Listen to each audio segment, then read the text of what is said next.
قسم په خدای د الله رسول فرمایي یو سړی به سهار مؤمن ماښام د کافر سوی ماښام مسلمان سهار لره به کافر سوی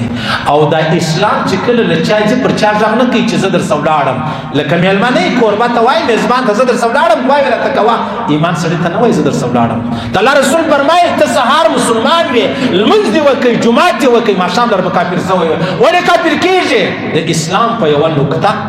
د قرآن په یوه آیات د محمد رسول الله په یوه معجزه د محمد رسول الله په یوه سنت باندې چې څوک انکار وکړي هغه بیا په دې باندې کافر سي نو یو سړی چې چا پوښتنه وکړله دلته یو سړی ستا خورا مشهوره دی هغه پر هغه یوه تورې ډېر مشهوره سو چا کوم تورې ده ویلی و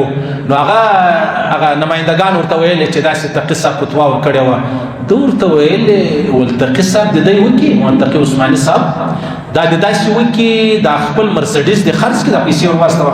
ابراهیم علیه السلام ښار لره هغه ورته دا نمایندګان خو دا انټرویو والا او دا نور دا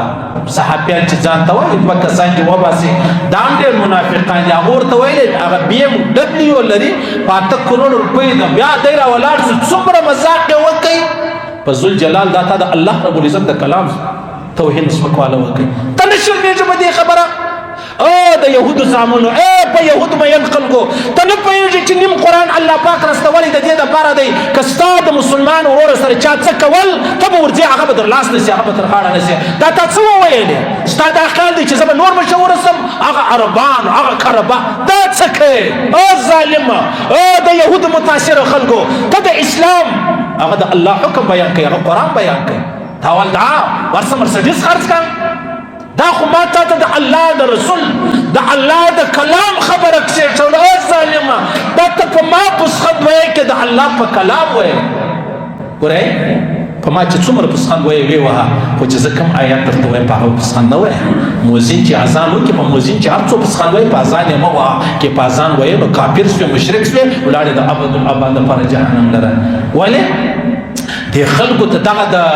قرآن دا آیاتونه ډېر زور غواړي بیا ویلې ول څه دې وسي ول دا فتوا ویل نه ورکوي چې دومره ډېر کسان کوچنیان د سکول د تعلیمه محرومه دي دا فتوا ویل نه ورکوي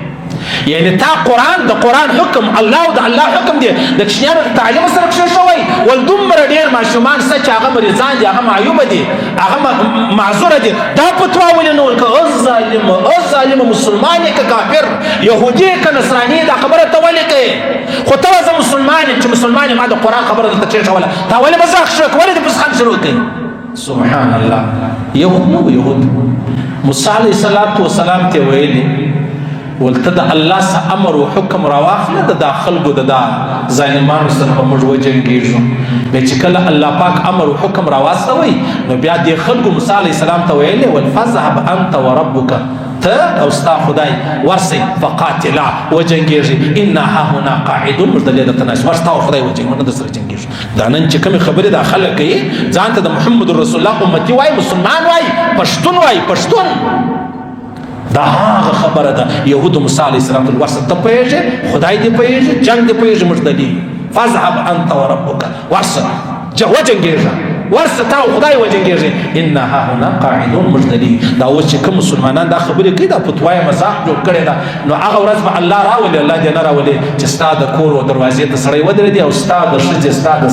ښځې د سر چادر یې کشوی یې تر ګرېوان یې ونیوله ستا شنی ماشوم په ځانګو کې دروازې هغه ورځ چې راشي بیا به د تقي صاحب د مولانا صاحب د منیب الرحمن صاحب د دې نورو علماو فتوا په یاد درشي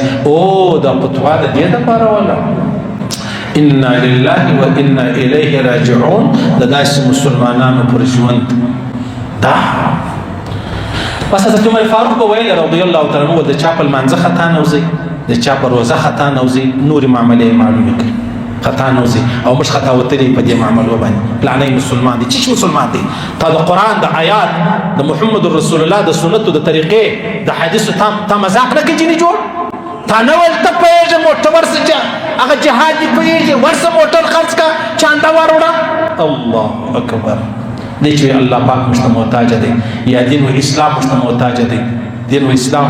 د فرعون ته محتاج نه ابو جهل ته محتاج نه د ابو جهل د فرعون و زامنو ته محتاج دی